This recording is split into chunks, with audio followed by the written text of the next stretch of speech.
Officer কোনো ID নেই, কোনো পরিচয় নেই, বসে আছে।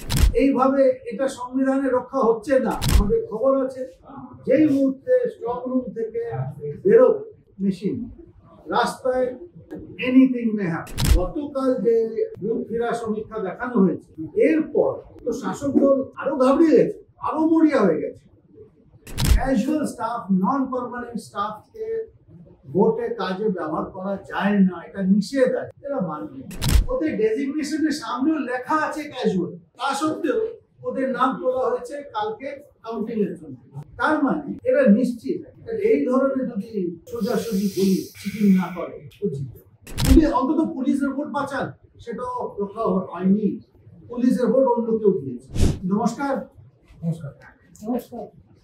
এই ইলেকশন যেটা কালকে মতগণনা হয়ে শেষ হবে, আমার হিসেবে ইতিহাসে সব থেকে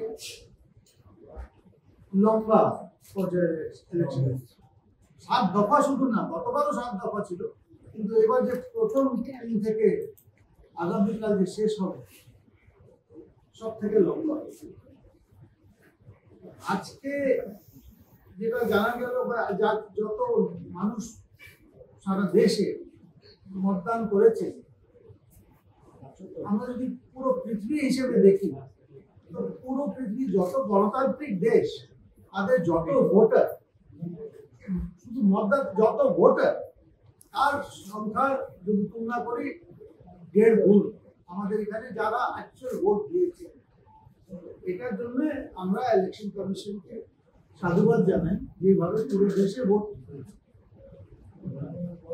দুর্ভাগ্য, পশ্চিমবঙ্গ অনেক সময় দেখা যায় এই দেশ একদিকে চলছে, আমাদের প্রদেশ অন্যদিকে যাচ্ছে। পশ্চিমবঙ্গে যদি লাশ না পড়ে তো হয় কি, এই ভোটে তো মারামারি হয়। এটা সত্যি দুর্ভাগ্য।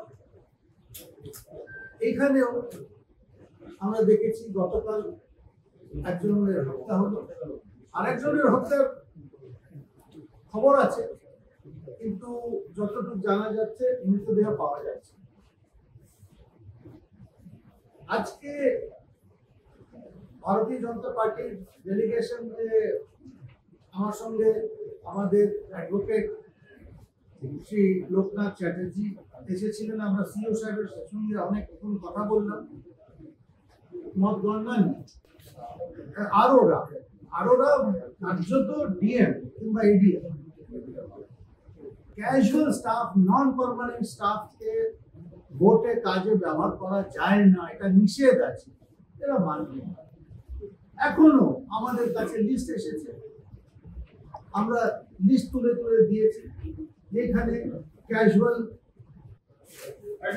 এটা দেখে যে যত লাল দাগ আছে এসব হচ্ছে ক্যাজুয়াল। আর উল্লেখজনক, ওদের ডেজিগনেশনের সামনেও লেখা আছে ক্যাজুয়াল, তা সত্ত্বেও ওদের নাম তোলা হয়েছে কালকে কাউন্টিং এর জন্য। এটা আছে 8 নম্বর পিসি মালদা দক্ষিণ, যেটা উদাহরণ দিলাম, এটা একটা উদাহরণ। প্রায় আমাকে খুঁজতে হবে কোন পিসিতে এই ধরনের কার্যকলাপ নেই, এটা খুঁজতে হবে।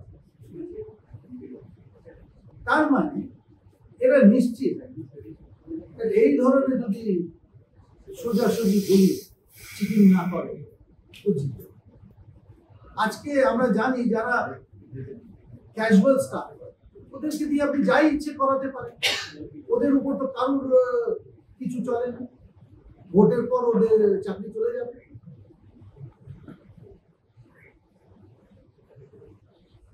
আর কিছু কিছু আছে যাদের বিরুদ্ধে হাইকোর্টে পঞ্চায়েত চলাকালীন হাইকোর্ট স্ট্রিকচার পাস করেছিল, এটা আমরা বারবার বলেছিলাম এদের দেবেন না, ওরাও আছে।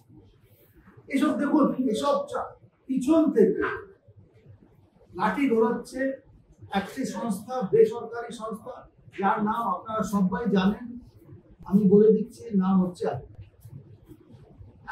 এমন মনে হচ্ছে যে পশ্চিমবঙ্গ সরকার মুখ্য সচিব কিংবা সরকারি ব্যবস্থা চালাচ্ছে না, এই বেসরকারি সংস্থা চালাচ্ছে। এর সঙ্গে শুভেন্দু দা একটা টুইট করে একেবারে যেটা বলবো ফাঁস করে দিল। এটা হচ্ছে এদের অ্যারেঞ্জমেন্ট হয়েছে কিভাবে পুলিশ লোকদের ঢোকানো হবে কাউন্টিং প্লেন ক্লোথ নাম দিয়ে দিয়ে কোন জায়গায় কোন অফিসে ঢুকবে একেবারে তালিকা দিয়ে। আর এটা যদি হয়, এটা ওনার টুইটে আছে, আপনারা সবাই পেয়ে যেতে পারেন। একটা জিনিস জিজ্ঞেস করুন, এই ডিটেল আমাদের হাতে আসছে কি করে? পুলিশের মারফতেই তো আসছে। এই ডিটেল কে দেবে? কেন সব তো চোর না, সব তো চোর না। যাদের বসানো হচ্ছে তাদের তো ধমক দিয়ে বসানো হচ্ছে। আমরা তো দেখেছি এবার তো পুলিশের ভোটও লুট হয়েছে। পুলিশ কি নিজে ভোট দিতে পেরেছে? আমরা কতবার বললাম এটা পুলিশ, অন্তত পুলিশের ভোট বাঁচান, সেটাও রক্ষা হয়নি। পুলিশের ভোট অন্য কেউ দিয়েছে। প্রোগ্রাম প্লেন ক্লোথে সাদা পোশাকে এদের ঢোকানো হবে, যেটা নিষেধ। আর এটা পরিষ্কার ভাষায় নেতা প্রতিপক্ষ বলেছেন যে এটা যদি কালকে হয় উনি বাধ্য হয়ে যেসব অফিসারদের নাম উনি পাস করে দেবেন। টুইট আছে, আপনারা টুইট দেখতে পারেন, না টুইট পাঠিয়ে দেন। আজকে দুটো কেন্দ্রের রিপোর্ট হচ্ছে, একটু হাস্যকর। ডায়মন্ড হারবারে 350 কাছাকাছি আমরা রিপোর্ট চাইলাম, একটাও দিল না। আরে বাবা, একটা বুথে একটা ভোটিং মেশিন যার উপর আমরা ফটো দিলাম, টেপ লাগানো বিজেপি সিম্বলের উপর, আমরা একটা তো উদাহরণ হিসেবে দিলাম। আর ওই বুথে তো রিপোর্ট দিয়ে দিতে পারতেন, ওটাও দেন। আর আজকে যেখানে 26 নম্বর বুথে রিপোর্ট হচ্ছে বারাসাত, ওখানে পোলিং অফিসার কোনো আইডি নেই, কোনো পরিচয় নেই, বসে আছে। এটা হচ্ছে এখানের ভোট। আরেকটা দেখুন, আমরা পরিষ্কার ভাষায় একটা কথা বলি আপনাদের মাধ্যমে। ডিএম সাহেবরা, আপনারা এই সবাই তো নিশ্চয়ই টিভি দেখছেন, আপনারা কিংবা যে ডিএমরা যারা আরো আছেন একটু সতর্ক হয়ে যান। পরিষ্কার একটা কথা বলি, বেশিরভাগ আপনাদের চাকরি অনেক চাকরি বাকি আছে। কতদিন এই ব্যাটিং করবে, কতদিন এই নির্লজ্জ ভাবে খেলা করবে? সব দিন কি একই হবে? আমি অনেক কিছু বলে দিয়েছি, সতর্ক হয়ে যায়। এইভাবে এটা সংবিধানে রক্ষা হচ্ছে না। কেউ বলছে না আপনি অন্য কারো ধরে ব্যাটিং করুন, আপনি সংবিধানের জন্য ব্যাটিং করুন, কিন্তু এটা আপনারা করছেন না। যেইভাবে আপনারা চালাচ্ছেন, আপনি জানেন আপনি ক্যাজুয়াল স্টাফকে নিতে পারেন না, আপনি জানেন এইসব করতে পারেন না, তা সত্ত্বেও করছেন শুধু একজনকে খুশি করার জন্য। কতদিন করবে খুশি? আচ্ছা, এখন আরেকটা যেটা কথা আমরা সিও সাহেবের সামনে নিয়ে এলাম, আগামীকাল যখন স্ট্রং রুম থেকে ইভিএম বেরো, যে কন্ট্রোল ইউনিট যেটা দিয়ে মতগণনা হয়, আর যতক্ষণ ওই সিইউ কাউন্টিং সেন্টারে না ঢুকছে, তার সুরক্ষা কি হবে? এখন তো সবকিছু হতে পারে এখানে। হ্যাঁ ঠিক আছে, গ্রিন করিডোর হবে, কিন্তু এখানে তো গ্রিন করিডোরও তো রেড হয়ে যাবে।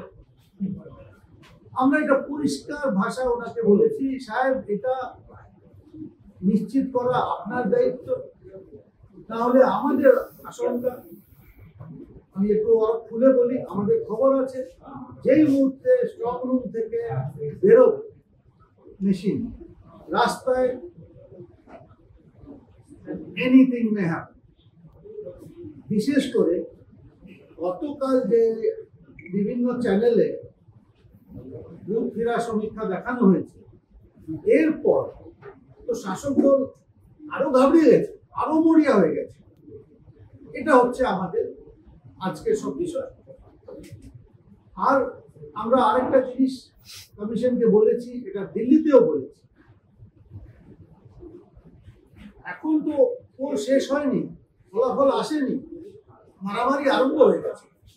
তো আমরা দেখলাম সপ্তম পর্যায়ে কলকাতা শহরে, উত্তর কলকাতা, দক্ষিণ কলকাতা, একেবারে শহরের মধ্যে আমাদের বুথ এজেন্টদের যেভাবে মারা হলো, এটা নয়, একজনের পুরো সব দাঁত ভেঙে দিল, একটা যুবক ওর সব দাঁত ভেঙে দিল। পোস্ট পোল ভায়োলেন্সের জন্য কেন্দ্র বাহিনী থাকতে হবে, আর এই দাবি আমরা এখানে করেছি, কিন্তু এটা আমরা চিফ ইলেকশন কমিশনার সাহেবকেও করেছি। আর গত 2021 বিধানসভা নির্বাচন এর পর যেটা হলো, আর যে একটা রিপোর্ট দেওয়া হলো, এমএইচ এর একটা ফ্যাক্ট ফাইন্ডিং টিম এলো, সব ওটা দেখে এবার মিনিমাম 4 সপ্তাহ আপনাকে কেন্দ্রীয় বাহিনী রাখতে